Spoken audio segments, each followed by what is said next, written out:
Hello and welcome to another session of Kahaani Koncerti, what we call them as Kahaani Addas.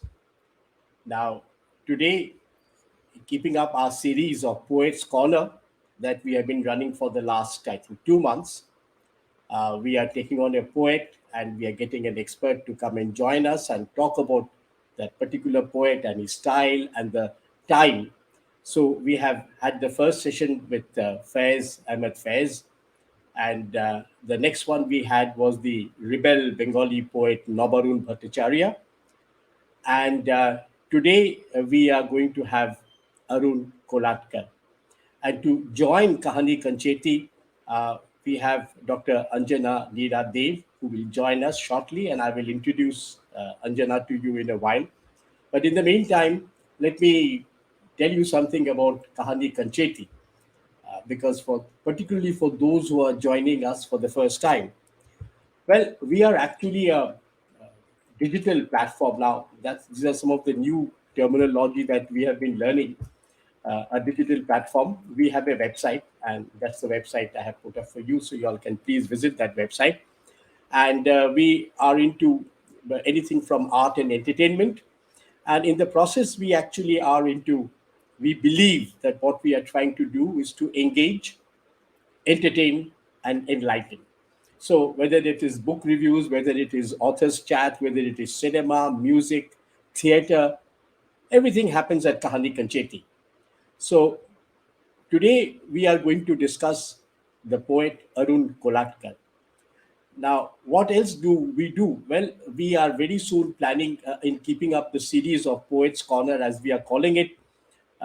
We have lined up a session with on Gulzar, on Kaifi Azmi, and also on Ramdhari Singh Dinkar, the Hindi poet. And later this month, we are going to uh, launch, if I may use the word, or stream the launch on the stream, friend Jaiming's album, possibly one of the big time rock music that has happened.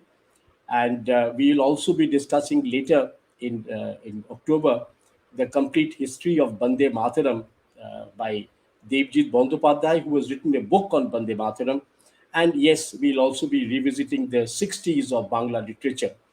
Now, for today's show, I need to thank a few people without which I don't think we would have been able to put it together. Uh, One is Gangadhar Menon, my good friend from advertising, and the other is Sakshi Dogra. Well, Sakshi, if you're listening to this program, uh, please note we have acknowledged. And thanks to Anjana, we were put on to Dr. Shamala Kalluri, who has contributed a piece for our feature in our website, and Maitri Bhattacharya, the poet, who has also authored a number of books, including the one on the Hungryalist uh, movement in Bengali literature. And of course, Sunil Mahadik, fellow colleague in advertising, who was very close to Arun Kolatkar. And he has sent in a piece on Arun Kolatkar, the man and the creative guy that he interacted with. So the feature articles on Arun Kolatkar will be uploaded right after the show. And Kahaani Koncerti is also right now trying to put together a short film on 100 years of the sculptor Shomnath Hore and an audiovisual tribute to the Greek composer Vangelis, who passed away a few months back. So we are into almost everything, and we also offer curated AV shows on anything from Pandit Ravi Shankar to Balraj Sahani to Geeta Dutt. So you want to listen to some of these curated shows and entertainment, please do let us know, and we will take it on from there. Right. Now, coming back now to Arun Kolatkar, first let me bring in Anjana and let me introduce Anjana to you, and then we can talk further. Um, Anjana, there you are. Welcome. Welcome to Thank you. Kahaani Koncerti. Thank And you. yes, as I had anticipated, visitors have started coming. I can see that icon is moved up a number. So we are all set to go. But for those who do not know Anjana, let me have the privilege of introducing Anjana to you. Uh, well, she obviously, as you can see, is a professor. And more importantly, this is what she has done. Um, she is an associate professor of English at Gargi College in the University of Delhi. She is profoundly interested in the dynamics of undergraduate classroom. Now, Anjana, I want to talk to you about this a little while later. this dynamics of undergraduate classroom. And her areas of research include Indian writing in English, both poetry and fiction. So she's probably the best bet that we could organize today for Arun Kolatkar. Also for on comparative education, um, assessment and evaluation in English for special purposes, academic writing, creative writing, technical writing, and business communication. That's a huge portfolio and very interesting detective and crime fiction, and of course, teaching English in the Indian classroom. She has published extensively in these areas and also enjoys sharing ideas in focus groups with like minded people. So here we are. And you must tell us about interaction with these undergraduate classroom. This is something very interesting. And from poetry, you are into detective novels. Uh, do tell us something about this. This is very interesting. You're just not an academic. That's obvious. Good evening, Sujita, and good evening, everyone who's tuned in today. I'm going to begin by reiterating a thank you to my friend and colleague Sakshi Dogra for introducing the two of us, and thank you for making me a part of Kahaani Koncerti. It's my privilege to be a part of this conversation. Thank you You're so most much. welcome. We are proud to Uh, have you. so, I am at heart, I have discovered a detective. And I am a detective who likes to unravel clues, put jigsaw pieces together, and try and make sense of the universe. And that's where my interest in both detective literature and poetry come from. Because poetry is as intriguing and as mysterious as the best Agatha Christie novel is. Because you're given all the clues by the writer, but the shape that emerges finally. Fortunately, poetry doesn't have too many murderers who need to be punished at the end, right? But poetry does have its very clear dynamics between good and bad, whatever that might be for the poet. And I think this triumph of the poet's oblique writer's vision, this ability for the reader to go away satisfied that for the moment the world is at bay and God is in his heaven and all is right, I think bring my two loves together. That's number one. Number two, I'm a person who really enjoys challenges. And let me tell you, in the undergraduate English classroom that I have been in for the last 3 decades, the most difficult genre for students is poetry, because somehow there is this whole mythology around reading poetry where students think that poetry is something that's very far from our lives and something that we are not going to be able to understand without a lot of glossing by the teacher. That's a challenge I enjoy, so that by the end of the semester, hopefully by the end of the semester, sometimes even earlier, we have eureka moments in the classroom when the students say, aha, next time I read a poem, it's not going to be hard for me. That's part of the challenge, that's part of the excitement. And why the undergraduate classroom? You have to remember that on the eve of your 18th birthday, right? You are 17, you're still a juvenile. You wake up the next morning and you're an adult without any preparation. A student comes to me from school and is suddenly thrown into this college atmosphere without preparation, right? The transition is what I really enjoy. Seeing how they mature, blossom, gain self confidence, sometimes go wayward, which is wonderful. We all love error in its traditional connotation of to take the wrong way. Sometimes the wrong way is ultimately the right way, right? So that's what I really enjoy about teaching undergraduates. Actually, I really wish when I was 18 and getting into college, I had you as my teacher for poetry in particular. I really wish, because what you told me is inspiring me to go back. But now, coming to this thing of Arun Kolatkar, first of all, and reason as to why we have taken on Arun Kolatkar, or why Kahaani Koncerti have taken on Arun Kolatkar. One is, of course, because I come from an advertising background. Right. And frankly, the best years of advertising, even when we were not in advertising, we were still getting out of college, at that situation.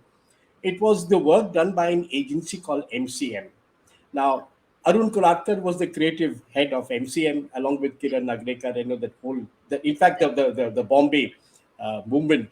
So, and therefore, one of the many reasons that many of us thought of getting into advertising was all the exciting work that was being done by the agency called MCM, which right. subsequently died down. But then I did not know Arun Kolatkar as a poet at that point of time because Okay. for coming from Kolkata, passing out the college years, the first Indo-Anglian writer, other than our own Bengali Madhusudan Datto and Taru Datto and all that, was probably at the time of the partition. It was still uh, 1 feet here, 1 foot there.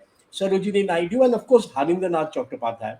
Yeah. But then we still had not got into Nissim Ezekiel and the. But then there was one writer who blew us. His name was Shashti Brata. For a long time, we did not know Shashti Brata was also a Bengali. He was Shashti Brata Chakraborty. He had Okay. written a book called My God Died Young. He actually Okay. was Presidency College, Kolkata. Then he settled in England. Right. Had an attitude, I'm told, by people who knew him. And he had a lot of books. But the interesting part of Shashti Brata was that after he finished his literary career, he worked as a loo attendant, salesman for a air conditioning company, as a courier boy, all sorts of things. It was very Right. funny. But then he passed away at the age of 75. Then came the other, when Shashti Brata was sort of fading out, the Indo-Anglian hit us with Pritish Nondi's Calcutta, If You Were to Exile Me. Right. And we found here is a poem. Now we were still coming out of the Wordsworth and the Shelley and the Keats Right. and what have you, Right. in the early 70s, and we were still having debates on whether Charles Bowra had said the right thing about Tintin Abbey or it was Lionel Right. Trilling. So it was very academic, but here suddenly we came across a poem which had no punctuation, none, no punctuation in that Calcutta if you were to exile me. And he was talking about the street lanes and by lanes, and it was little morbid, but then that was British only. Right. So it died out. Then came slowly we started getting used to the Indians writing English poetry. Illustrated Weekly in those days used to carry poems by Nissim Ezekiel, Yes. and of course, there was Dom Morris, because Dom Yes. Morris was probably more exciting because he was Frank Morris's son and he Yes. had this thing with Leela Naidu. So, there were a lot of exciting things happening in Right. Indo-Anglian poets. Right. Right. Now, it was at somewhere at this stage, I realized that this Arun Kolatkar, who was like a hero for us in advertising, by which time, of course, I had joined advertising, was a part of a big poetry movement emerging out of Bombay. Right. So, when we decided, that we are going to do this fairs and Navarun Bhattacharya, the first English poet writing in English I could think of was Arun Kolatkar. And then, because by the time, of course, I had read his poems, and I found that he was breaking the shackles and breaking all the rules. Yes. Would you agree to that? I mean, like he was not a poet, which Nissim Ezekiel was. I mean, he was English. Dom Morris was English, Right. and of course we have to. You will tell us better. The Bombay movement also had. They were basically Marathis writing in Marathi, Maharashtrians doing writing Marathi, and then they moved on to English. Like Kolatkar was at the end of the day a Marathi poet. So Right. Right. yeah. So how did this? How do you see this changeover happening? Let's say from this musical to the current crop or this crop of what is called the Sathottari poets. So what I'm going to do is I'm going to begin with fairs actually for a specific reason. Right. Okay. There is a there is a very beautiful ghazal by Fairs. I'm going to say it in Hindi first and then I'll translate for those who are So, not familiar. मेरे महबूब मुझसे वो पहली सी मोहब्बत न मांग. My beloved, do not ask me for that love again. Fairs here is not talking to his beloved. He is talking to poetry because he is saying that this age, immediately after independence, does not require the poetry that was written in the Romantic period or even at the beginning of the 20th century. So, when in 1952, Nissim Ezekiel brings out his first internet breaking volume called A Time to Change, everything changes in the Indian English platform. Okay. That's number one. Number two, there are interestingly three centers of poetry at this time. There is Bombay, and again, to use the internet parlance, the big influencer in Bombay is Nissim Ezekiel. He's basically the leader, right? Then there is Calcutta. When you were mentioning the poets in Calcutta, I was a little surprised that you left out the first big guy of Indian English poetry, who is Henry Louis Vivin de Rosio, right? He is actually our pioneer. Okay. We have Calcutta, but de Rosio, for academic, political, and other reasons, is very soon sidelined. But we do have Purushottam Lal, who sets up the writers' workshop and provides a crucial publication platform for aspiring poets, including himself. We have a third center, and I am going to use, like I'm going to say Bombay, I am going to use the earlier names of these cities. And then we have Allahabad. We have Alok Rai and his brother, and we have Arvind Mehrotra, who are all studying together in Allahabad University, who bring out this little journal called Damn You, right? Kolatkar publishes in that. Kolatkar also publishes in Quest, that is edited by Nissim Ezekiel, right? That's a second dimension. A third dimension is, sorry, there are three stages by which we look at Indians writing in English. And I'm going to use three words for that. So we begin with adopt, right? When Indians writing in English adopt the British, largely British idiom. Then they adapt. They start putting in lotuses instead of daffodils, and they start putting in the Ganga instead of the Thames, etc. And then they become adept when they have the self confidence to write in their own idiom. So we move from adopt to adapt to adept. Okay. And Nissim Ezekiel and his cohort in Bombay, interestingly, they are all associated in some way with the arts. You remember Nissim Ezekiel works in the Chemold Framing Gallery. That's where Kolatkar meets him. You remember Kolatkar is trained as a graphic artist, right? And Kolatkar's two-headed pencil refers as much to his bilingual creativity as it does to the pencil that a graphic artist would use, right? We have another little known but fascinating part of this evolving poetry scene in Bombay. We have the grand old man of Indian theatre, Abraham El Qazi, whose house has this large terrace, and all these young poets meet there very frequently. It is on that terrace that Allen Ginsberg and Orlovsky come to Bombay, read their poetry, and tell the poets, Kolatkar is one of the audience. Find your own voice. Do not imitate, right? Another fascinating dimension is Kolatkar and others are not influenced by British poetry as much as they are influenced by American protest poetry. American protest poetry is very big at this time. So Kolatkar's idiom becomes distinct because, unlike Dom Moraes and Ezekiel, as you very rightly said, he is not writing in the British tradition. He's influenced by cartoons, gangster movies, the blues, by jazz, Black American speech, right? And he brings into his poetry an international flavor that makes him relevant even today. Because his poetry, in fact, is a synergy, right, of all the world poetry that he's reading. Now, remember, there is no internet. Kolatkar is not from a rich family.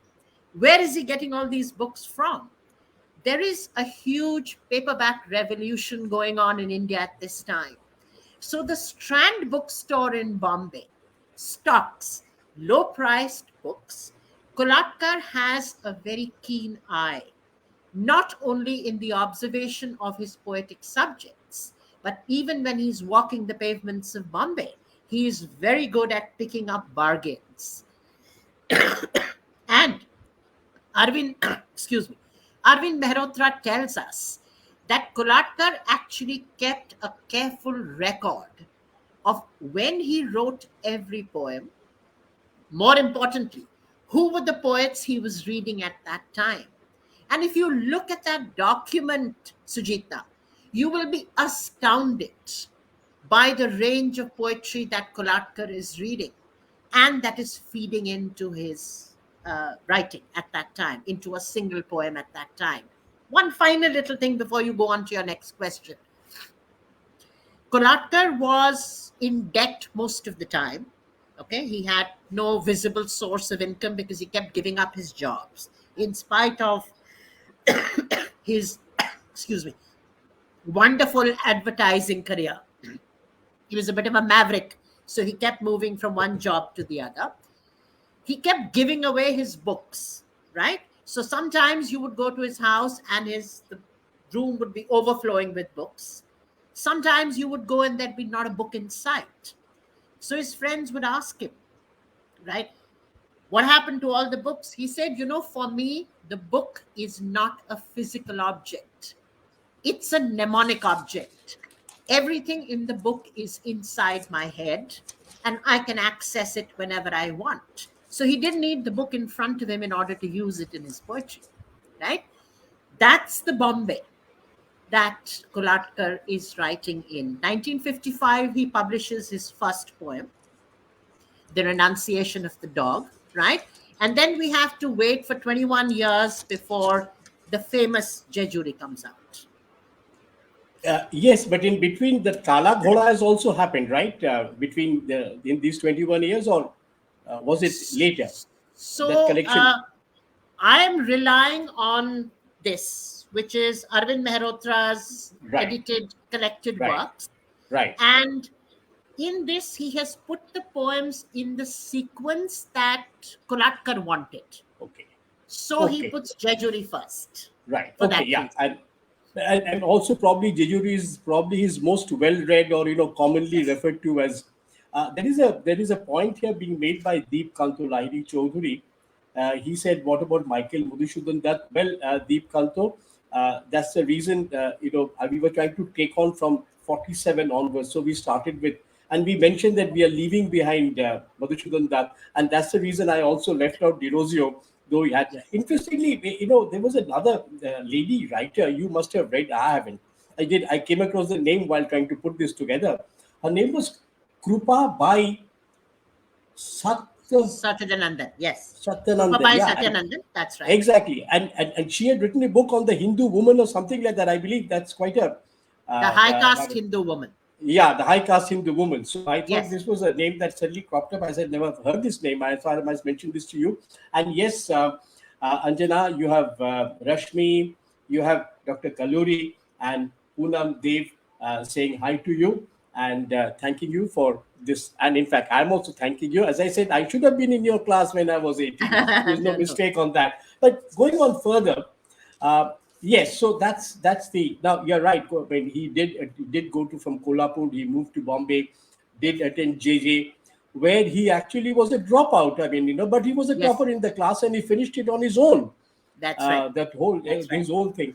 Now, And he couple of, topped when he finished. and he topped. When he finished, he Yes. topped. That's right. Yes. And in 1960, I believe he was working for this agency, which is now commonly known as Ogilvy. I think it was then called S.H. Benson's or whatever. That ultimately went through many changes to become Ogilvy. Yes. And in his boss man at Ogilvy, Kersey Cutruck, he moved out in 73, formed MCM. But MCM was like a dream of sorts, which went sour because, they did wonderful work. They had no clue about finances. So yeah, it was very, very Kolatkar, Yes. writing, enjoying life, but no. So then, of course, he, as you said rightly, he kept on changing jobs, and of course, in 2004 he passed away. Now, why is, you talked about the Bombay group? Why is Kolatkar commonly referred to by everybody as the heart of the Bombay modern? And Could you why not repeat that? therefore? Why is Kolatkar referred to by the critics and researchers on this Bombay modern, that they say that he is actually at the heart of that Bombay modern, which is that 1955 to 1980, the Sathottari group. But Right. you also had Dilip Chitre, you had Vijay Chitre, you had. So, why did he seems to be taking the pride of place in this circuit? Any So, particular? Yeah, in my opinion, and in fact, that's another thing I have to thank you for preparing for this interaction, Sujita.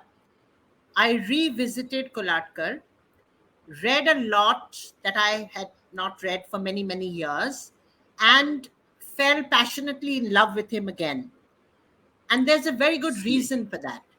The reason for that is because here is Kolatkar sitting inside the Wayside Inn on Rampart Row near Kalaghoda. Okay. He used to go there every day. If you were lucky, then on a Thursday, you could meet him with his other friends because everybody was allowed to come on Thursday. All right. The rest of the time, he was on his own. And what is this man sitting and doing inside that restaurant? He's looking outside the window, right? And he is observing. And I'm going to take your permission and I'm going to read you a couple of things from Kalagoda to tell you what he was observing. Please, Let's see what he was observing, and I think that will answer your question of why he is at the heart of Bombay. Right? Give me a second. sure.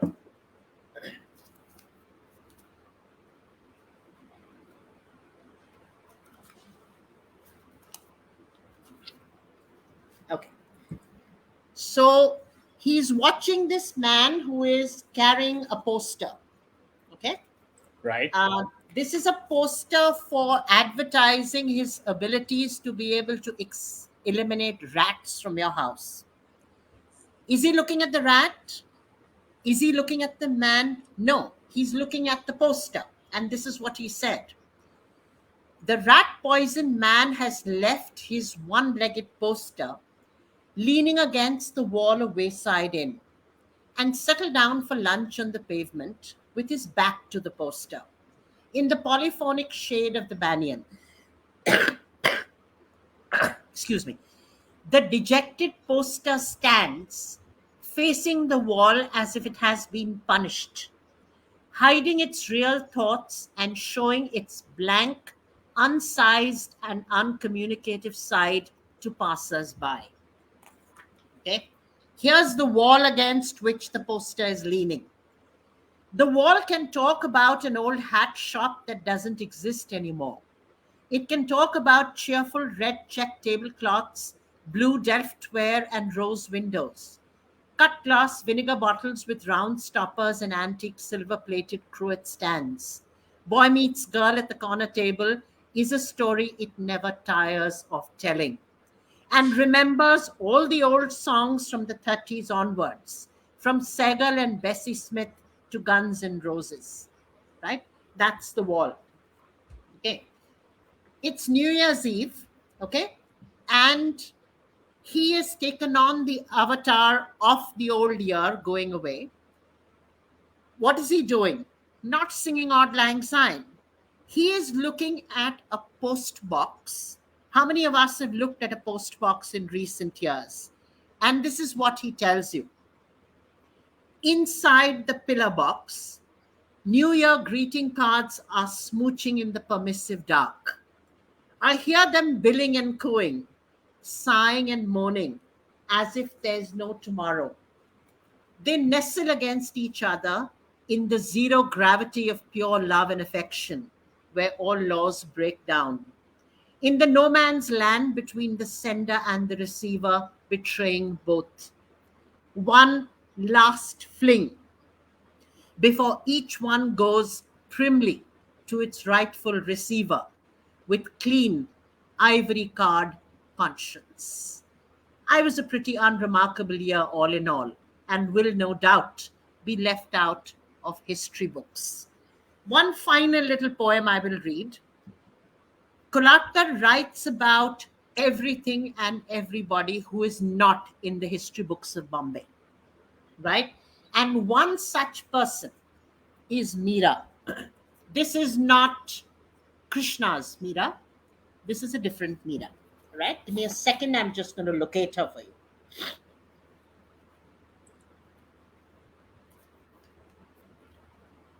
Here we are. A footloose coconut frond, a dropout, bored with life at the top, with nothing to do up there except twiddle its 300 fingers all day long and through the night, or tickle the moon now and then, and looking for something a little more interesting and or useful to do, has befriended and attached itself to Our Lady of Dead Flowers, the sad-eyed feminine half of the municipal street cleaning team in this part of town. It's learning new tricks in her hand at her bidding and is having, altogether, a great time in the bargain. She, in turn, finds it more lively, more fun, and just as, if not more, effective. With its longer reach and wider sweep than the regular broomstick, the fantail type that comes with the job. I'm leaving out a bit in between and going further. Euclid would have loved it. That rickety looking rattle trap, that garbage trolley, the honey cart that looks like a theorem picked clean of proof.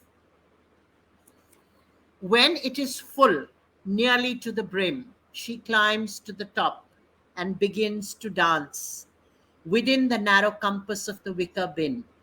Like a Mira before her lord, a Mira with a broomstick for a lute.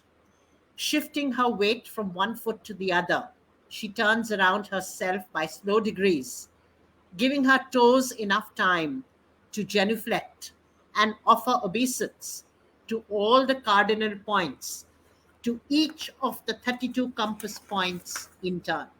Her free arm raised in the air is a flamingo in flight. That's why Yes. Kolatkar is at the heart of Bombay. Oh, absolutely, absolutely. And well, I just there are two comments have come in before I move on to the next. Now, first is coming from Sakshi Dogra. So I must play this for you. This is Sakshi says that it's an absolutely stunning session, and she has thanked you and me for this She's very too kind. fascinating. She's too kind. Yeah, she's too kind. I will have to. We will have to pamper her a little more later. And Right.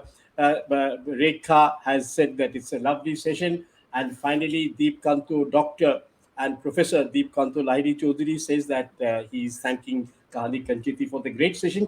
Please keep making your comment. That is going to give us a lot of encouragement. There's another thing I'm Yes. coming to. If you look at the words of the choice of his diction, Yeah. they are very, very commonplace. I mean, that Yeah. is one of the major characteristics of Kolatkar. Maybe because it was coming from his Marathi to, the standard, what in local Marathi language, in Bombay language, they call it tapori or something like that. Maybe he was and even if you look at his thought process, look at that two-headed pencil.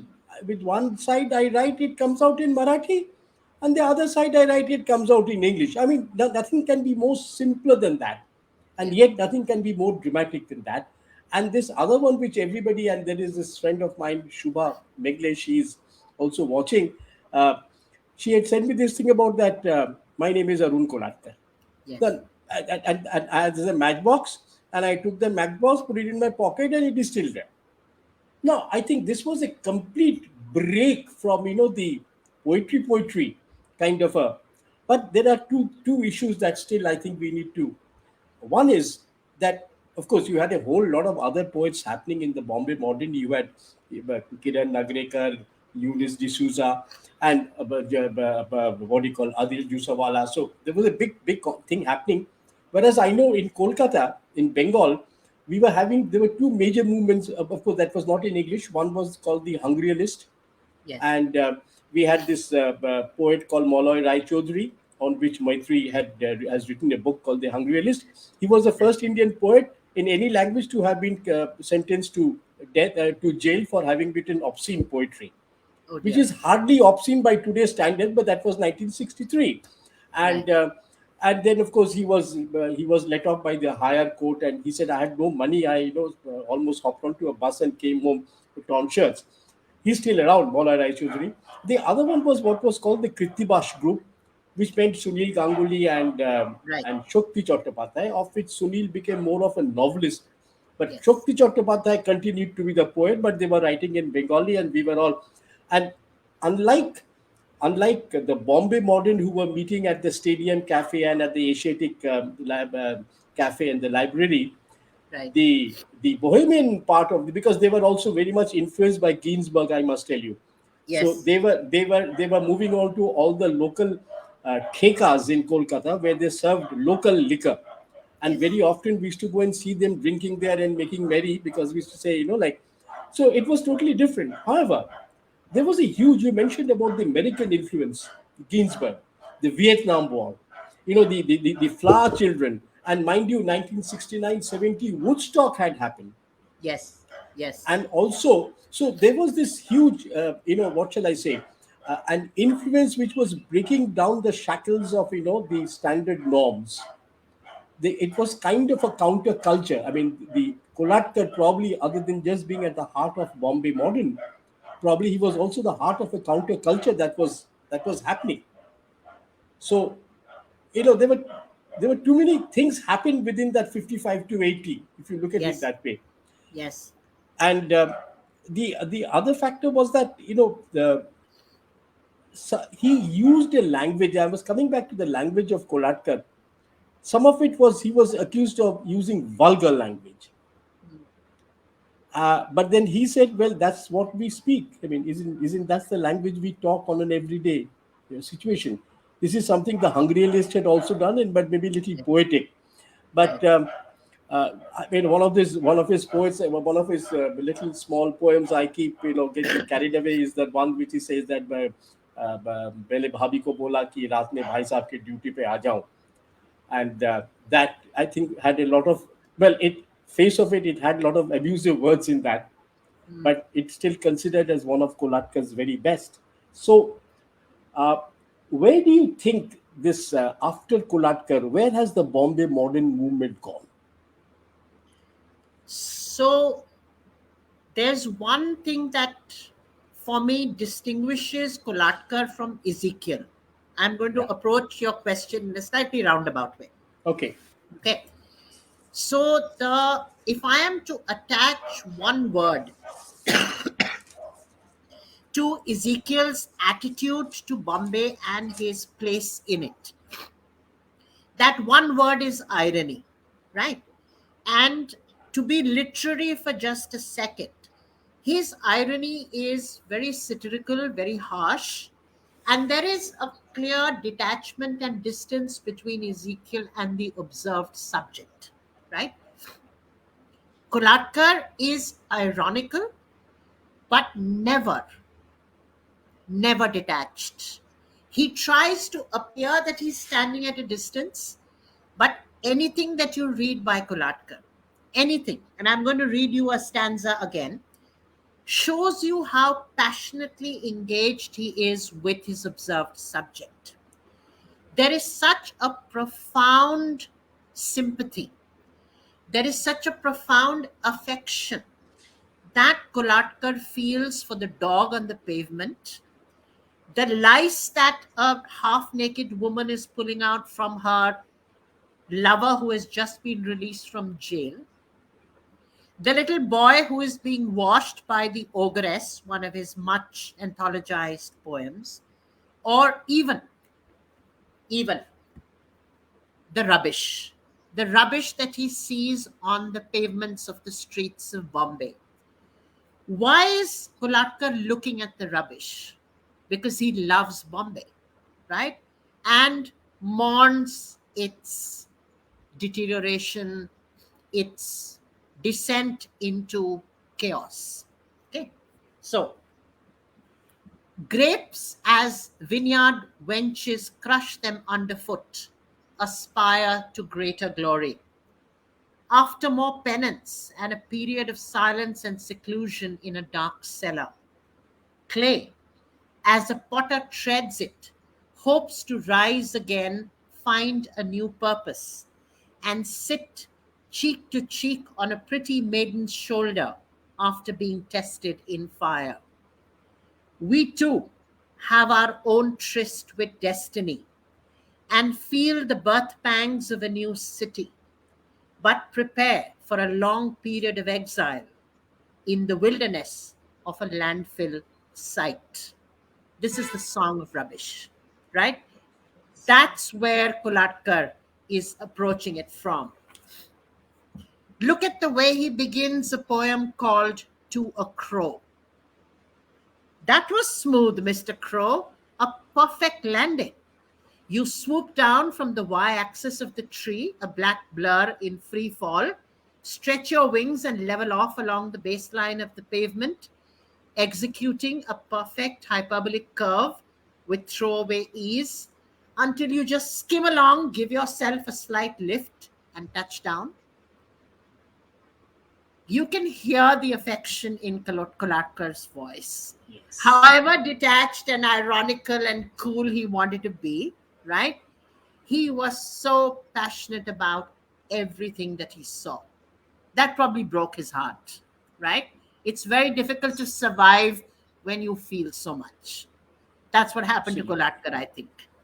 Absolutely, I think you're absolutely correct because uh, uh, uh, just to tell our viewers and our audience over here, Sunil Mahadik had written this article in where he reminded us of an ad that he had done in his advertising days. This was on about the launch of the Centaur Hotel, which is now I Yes, think then become the Sahara Hotel next to the Bombay original Bombay Santa Cruz Airport.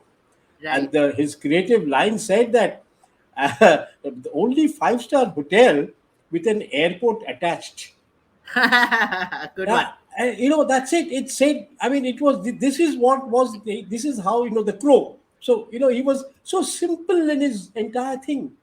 And before I move to my next trigger, there are some more very encouraging comments coming in. Sheila finds it extremely enthralling. Thank you. And here we have Anjana has so beautifully introduced me to Arun Kolatkar. I think, Anjana, very honestly, you're doing this to a lot of people right now because Shubha Mengle from Mumbai says that it's like I'm getting introduced to Kolatkar again. It's an enriching session, and Rima has says that she's thoroughly enjoying this very interesting session. Right? Please keep writing as we go along. I have another question for you over here. The question is that on one hand, I was talking about the Kolatkars being counterculture. On the other hand, we are talking about, they had a bohemian lifestyle completely, no money, couldn't give a damn. In fact, he had an alcohol problem. Then, of course, towards the end, he stopped. But at the same time, he was into bhajans. Every Tuesday, he used to attend these bhajan sessions. Though he was very critical about, the religious process, as we have seen in Jejuri. And I think Dr. Kaluri has also made that thing about, that. So, how wasn't this kind of, was he in a conflict with himself? Like, yeah, a bohemian So, counterculture. Yeah, so I'm not sure that Kolatkar finds any contradiction in his multiple selves, right? right, right. So, Kolatkar, in one poem, out Hmm, of this whole fat collection of poems in hmm, English as well as translations, only in one poem mentions that he is from advertising, right? He keeps the two worlds completely separate. Okay.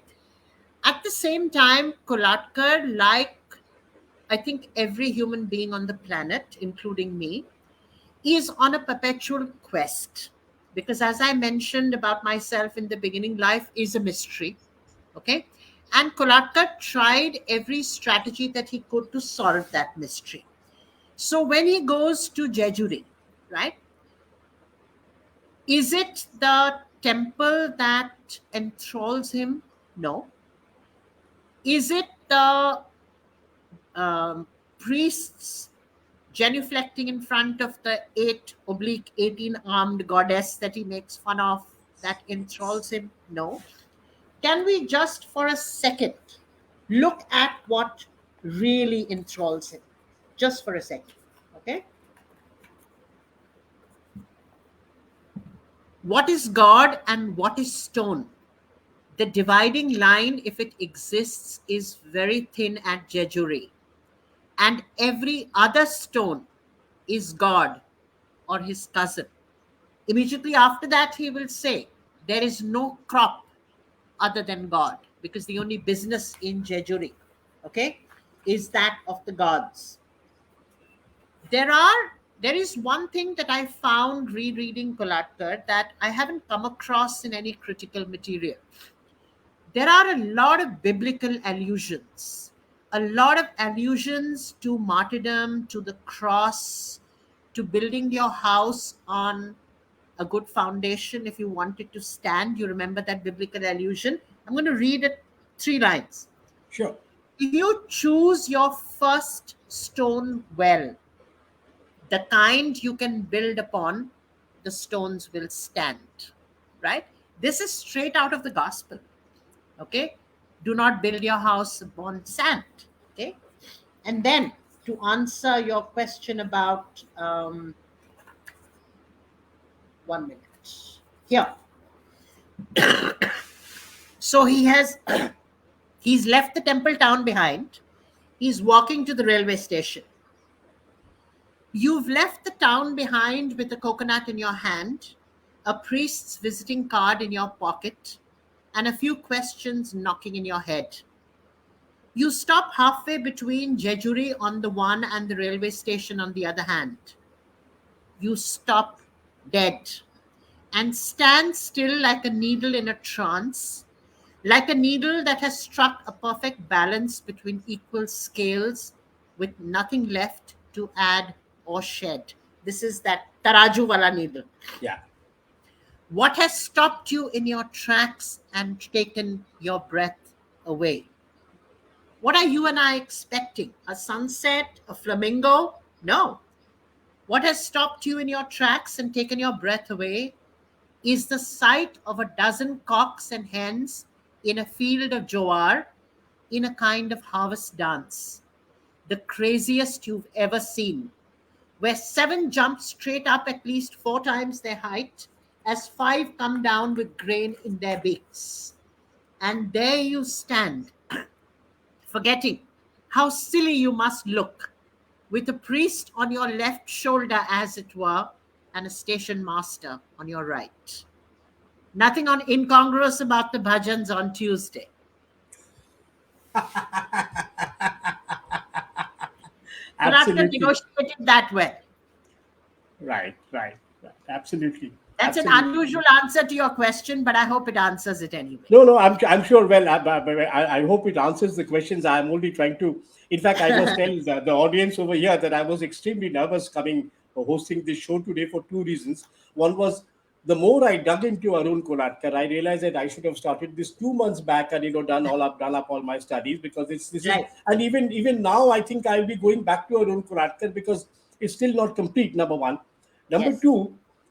Number two is you. I was extremely nervous to host you for this show because every time we had those pre-show chats and you said, I said, oh my god, this lady is going to catch me. So I was actually studying like for an exam, and I didn't want to be caught unprepared. So that's why. So but yes, but there is one suggestion that I want to make, and I'm sure our audience here are going to make a few more comments, and that is the amount of the way you have gone deep into Kolatkar, Anjana. We'll have another 5 minutes or 6 minutes to end this show. But the Yeah. fact is, I think now you must start a book on Kolatkar. You must start a critical seriously, and I think most of my audience will agree with me on that.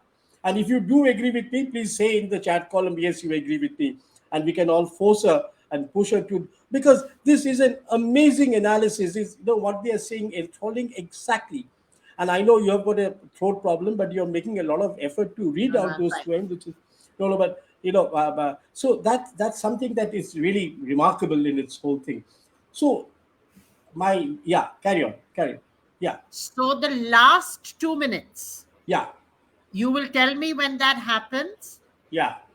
I will read you what I consider to be the greatest love poem of that era by this iconoclastic, bohemian, revolutionary, rebellious Kolatkar. Right. Actually, But I'll take 2 minutes, so you'll tell me when. I will tell you when, but actually, the problem that I'm having right now, the way you have given an introduction to that selection of yours, I can't wait. Like I want to tell you now, Shall but I do let's it hang now? on. Yeah, yeah. In fact, right now, see that I put this to a democratic vote, saying that whether you should write or not, and Sheila says agree, and then you have sorry, then you have our friend Rekha Navneet also saying agree, and I'm sure everybody here agrees that you should actually be writing this because this is amazing. I mean, it's like a return to Arun Kolatkar in a new perspective. Yeah. But one last major question over here. 2004, he passes away. Now, there is a new one coming up. Poonam Dev. Poonam Dev has this to say that, yes, we agree with you, sir. I think Anjana's insight and Kolatkar need to be preserved. Exactly. She thanks both Kahaani Koncerti for hosting Anjana Dev. Absolutely. And Shubha Migle from Mumbai also agrees. So does our common friend Sakshi. Yes, please. And Sheila says yes. Wish this session never ends. Well, we'll have to end it at some point of time, but that's how it goes. We can again come back and discuss it, and and I'm sure I'm not letting Anjana drop out of Kahani Kancheti. There are so many Never. other things there are so many other things we have to do together, and one of them probably is our common friend Shudeep's book, which Yeah, has just come out.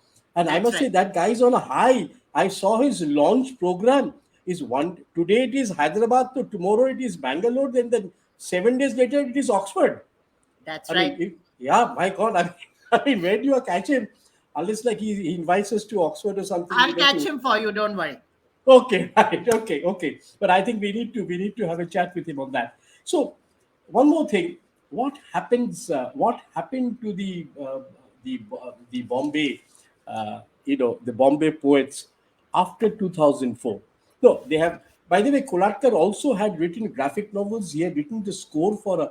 He was into jazz music of Yes, all things. yes. Okay, and he had this whole other aspects to his creative mind. I mean, he was probably one of the greatest creative men who we have known.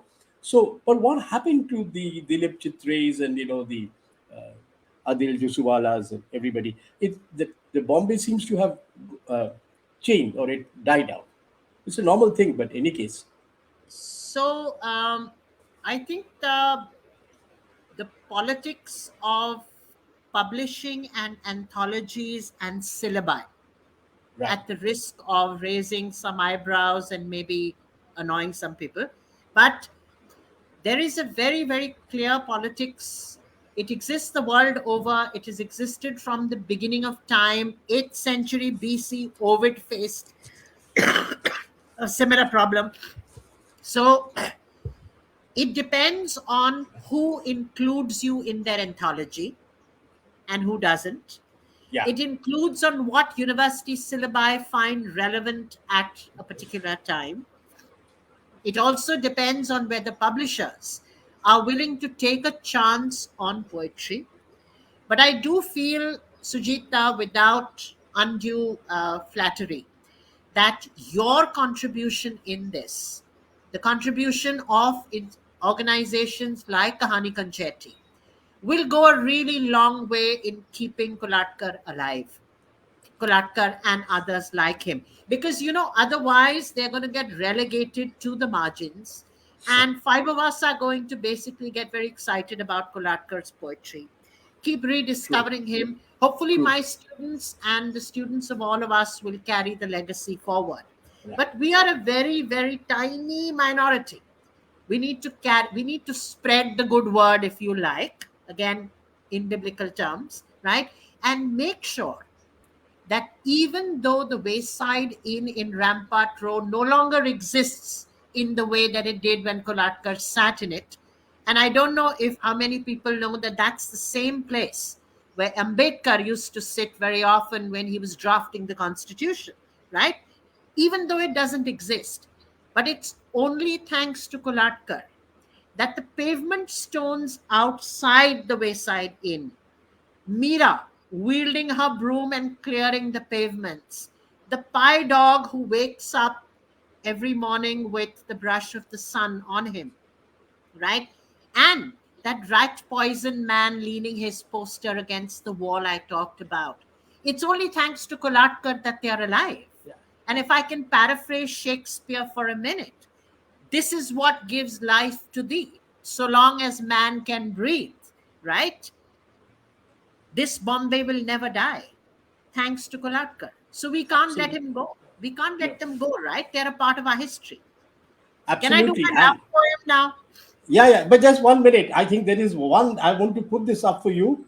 Uh, Dr. Kaluri has said that there is this is she is supporting my point of view that there is definitely a need for a critical book on There Kolatkar. So is. there you I are. agree. And I'm so glad. I'm so proud that you have suggested that Kahani. That is exactly what Kahani is trying to do. Yes. In Yes. fact, I will mention this to my audience. Some year back, a year and a half ago, we did a show on a Rabindra Sangeet singer who was originally from Calcutta, very much active part of the IPTM movement, but had Right. moved out to East Pakistan and then Bangladesh.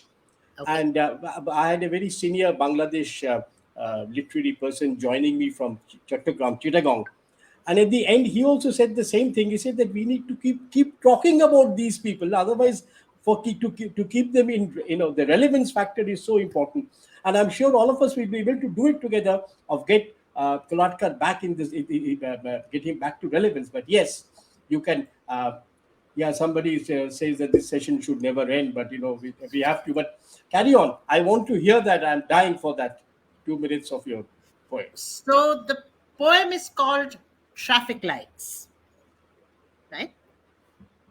50 phantom motorcyclists, all in black, crash helmeted outriders, faceless behind tinted visors, come thundering from one end of the road and go roaring down the other, shattering the petrified silence of the night like a delirium of rock drills, preceded by a wailing cherry top and followed by a faceless president in a deathly white Mercedes, coming from the airport and going downtown, raising a storm of protest in its wake from angry scraps of paper and dry leaves. But unobserved by traffic lights that seem to have eyes only for each other, and who, like ill starred lovers, fated never to meet, but condemned to live forever and ever in each other's sight, continue to send signals to each other throughout the night and burn with the cold passion of rubies, separated by an empty street. This is a real gem from Kolat. Yes, I mean, yes. this It's my this favorite, says. I have to tell you. Uh, but I realized it because you held it on for the last, and that was like a grand finale. It is. I mean, I agree. This session would never end, but then but there's if you can just give me a minute, I just want to check whether Sure. this feature on Kolatkar is up by now, and let me check that out. And I would request my um, Ah, there we are. So let me just share this, hopefully, and you can.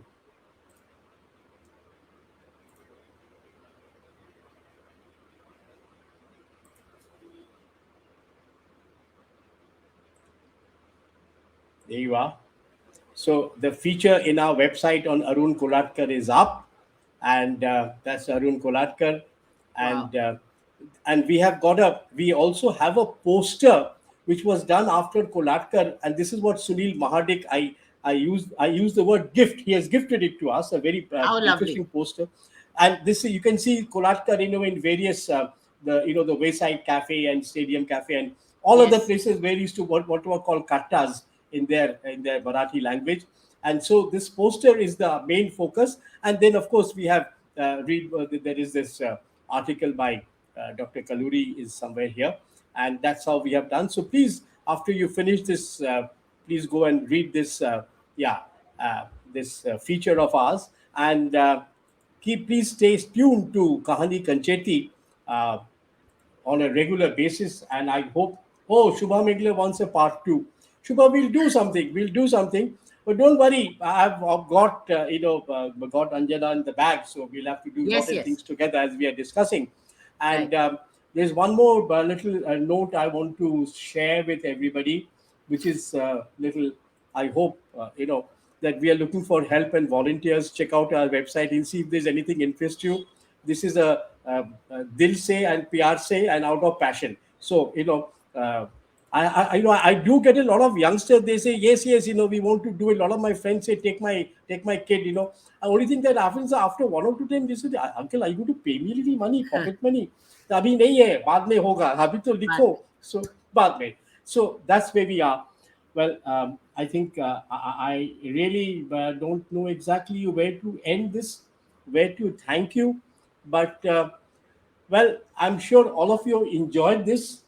Please Can keep we in give touch with Kolatkar the last word? yeah, we will. Please go ahead, give him the last word. Absolutely, nothing can I've be better. laid by enough supply of writing materials in my burial chamber to last me an eternity. I'm sure Mr. Akbar Padamsi here and my other two mates have taken similar precautions. Thank you, everybody. Thank you, Anjan, and thank you, my audience. Hope to see you soon. Please send in your comments on our Facebook page. And Anjana, really, really thank you. And It was a those pleasure. comments are coming. Absolute, it was ours. And you're really amazing. You have been amazing. You have done such a lot of homework. Most importantly, you got my nervousness out of my system. Now that's a big thing, and we look forward to catching up. Thank you, everybody. We see Thank you you. soon in our next program. Thank you. Thank you.